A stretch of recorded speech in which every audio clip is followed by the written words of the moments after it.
Olá e bem-vindos ao Blueprint of Mastery, a série Insight. No cenário corporativo atual, a palavra de ordem é global. Mas por trás da promessa de equipes distribuídas e diversidade, esconde-se uma dor operacional profunda, a fricção invisível. Estamos falando de conflitos de comunicação, ineficiência na tomada de decisões e o desafio real de transformar a diversidade cultural de um time global em uma vantagem, e não em um campo minado. Para dissecar este desafio complexo, trazemos hoje uma análise profunda. Nossa fonte é o artigo Liderança Transcultural, Navegando Diferenças Invisíveis em Times Globais, publicado por Walter Maier em seu LinkedIn, na data de 3 de outubro de 2025. A tese de Maier é clara. A liderança transcultural não é um diferencial, é a fundação inegociável da gestão moderna. Estamos falando de arquitetura organizacional. Se a cultura é o sistema operacional de uma nação ou de um time, ignorar suas especificações é construir sobre uma fundação incerta. O artigo se apoia em modelos estabelecidos, como as dimensões de Hofstede, para mapear essa infraestrutura invisível. Pense no conceito de distância do poder. Em culturas de alta distância, a decisão flui de cima para baixo.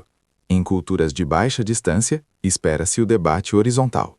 Se um líder de uma cultura de baixa distância atribui responsabilidade a um gerente sênior em uma cultura de alta distância, sem entender esse mapa, o resultado não será colaboração, mas paralisia ou ressentimento silencioso.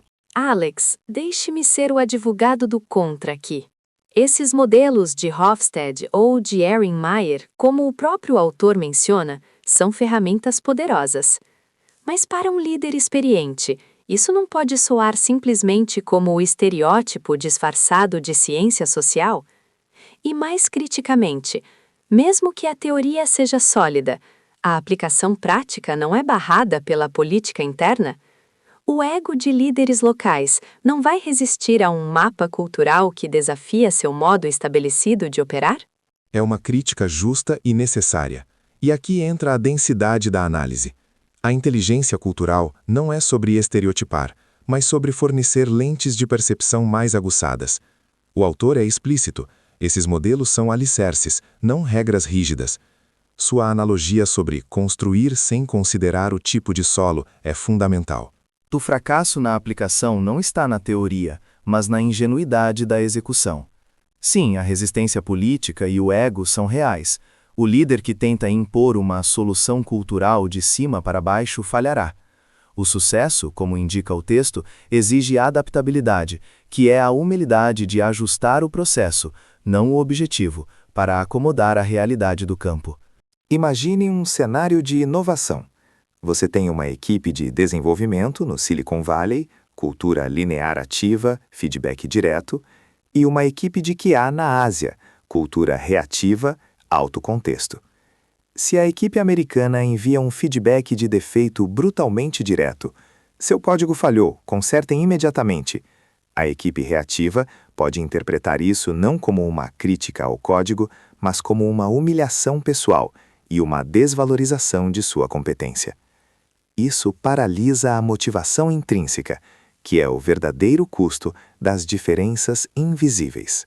Então, o sim pode significar eu ouvi, e não eu concordo. Entendido. Se o problema é real e a resistência política é previsível, o que o artigo sugere como tática imediata?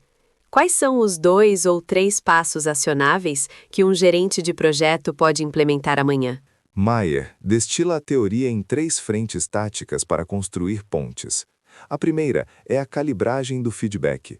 Se você lida com uma cultura hierárquica, o feedback corretivo deve ser velado e direcionado para o sistema ou processo, e não explicitamente para o indivíduo. O feedback tem que ser uma oportunidade de crescimento, não um ataque. A segunda é a comunicação contextualizada. Antes de uma reunião decisiva, mapeie se a expectativa do time é por um processo de decisão consensual, longo, envolvendo todos, ou assertivo, devolvido ao líder. Não force a tomada de decisão americana, rápida e assertiva, em culturas que valorizam o consenso. Isso apenas gera conformidade superficial. E o terceiro ponto que sustenta tudo: criar ambientes de segurança psicológica. O autor enfatiza que a inovação real floresce na intersecção de perspectivas diversas. Mas para que as pessoas tragam essas perspectivas divergentes, elas precisam sentir que a vulnerabilidade é encorajada, não punida, independentemente de sua origem cultural ou seu nível hierárquico. É o alicerce para que as diferenças se tornem um motor de inovação e não de conflito.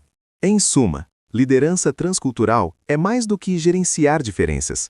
É entender o DNA operacional dos seus times. É a fundação que permite que a alta performance seja replicável globalmente. Absolutamente crucial. A planta baixa deste episódio, com a documentação completa, está disponível na nossa newsletter. Link na descrição deste episódio. Siga Walter Maier no LinkedIn para acessar mais conexões sobre liderança, neurociência e transformação digital. Este áudio é parte de um acervo maior do Blueprint of Mastery. Conecte-se para receber os novos podcasts e aprofundar sua jornada de desenvolvimento. Até a próxima!